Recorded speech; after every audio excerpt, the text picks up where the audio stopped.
I'm Caitlin. And I'm Taco Tanner. Sorry, Selena. I was gonna have three people in my audience, but my one roommate decided to make bad life decisions and go out and drink. So. All right, guys.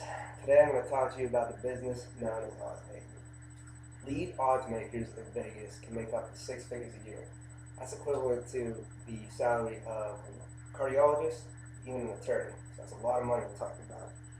Everyone's made a bet in their life, whether it was at a casino, whether it was online, whether it was with your friends sitting down on the couch watching a game or something like that.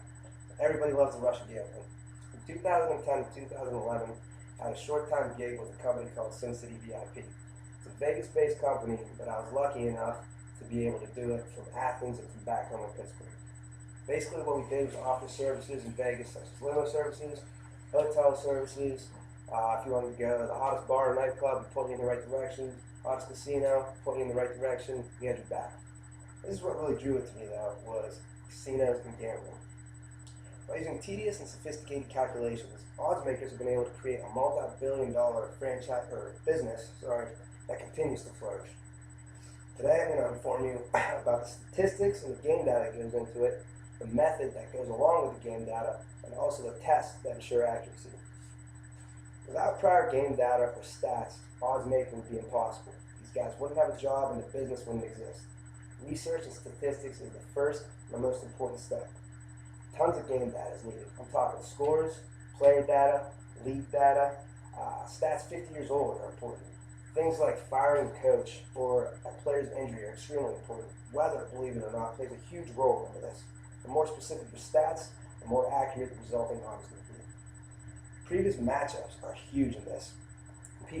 Odds makers look at previous matchups dating back 100 years to see where their stats are going and how their stats are going to result. These stats are then put into something called a black box model. Black box models go way back. They used to be handwritten on paper, but now we have the convenience of computers. This helps to make the odds and statistics much more accurate. Stats and data are entered into this, and new data is displayed. Now, don't get me wrong, black box modeling is huge in gambling, but is used for many other things. Anytime someone wants to pull a bunch of stats and combine them into one specific stat, a black box model is used. Little or a lot of info can be used.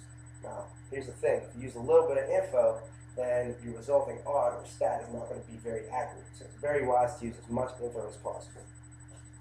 The more accurate your statistics, the better and the stronger your odd is going to be, and more money you're going to make. An integrity test is used to make sure that the data is in acceptable ranges. Now, we all know that when we're doing calculations, human errors occur, computer errors occur. The integrity test makes sure that if these do occur, that we fix them. If there is an error, we gotta go back, pull more stats, put them back into the black box, and redo everything. Integrity tests are kind of like a double check of the black box. If you have errors, they can be devastating to the odds maker, and they can result in huge losses. Odds makers try to create a balance in the market. Now I know what you guys are all thinking. Odds makers sit there, they try to get all the money on one side, and then after that, they hope that that side loses, and hey, now the odds maker is rich. Wrong. What the odds maker tries to do is get equal money on both sides. That way, he doesn't put himself in danger. He makes all his money off the tax, also known as the juice. Tax is automatic profit, and whether you lose or win, the bettor is paying tax. That's why that's the main revenue for the odds maker.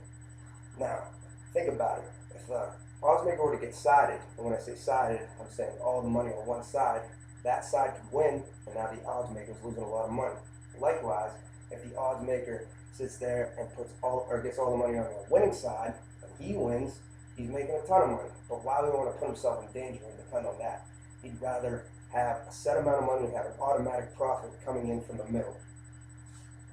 Being sided is the one thing that you want to avoid, and making sure money on equal sides is exactly what you want, and that's why getting the right line and the right odd is extremely important.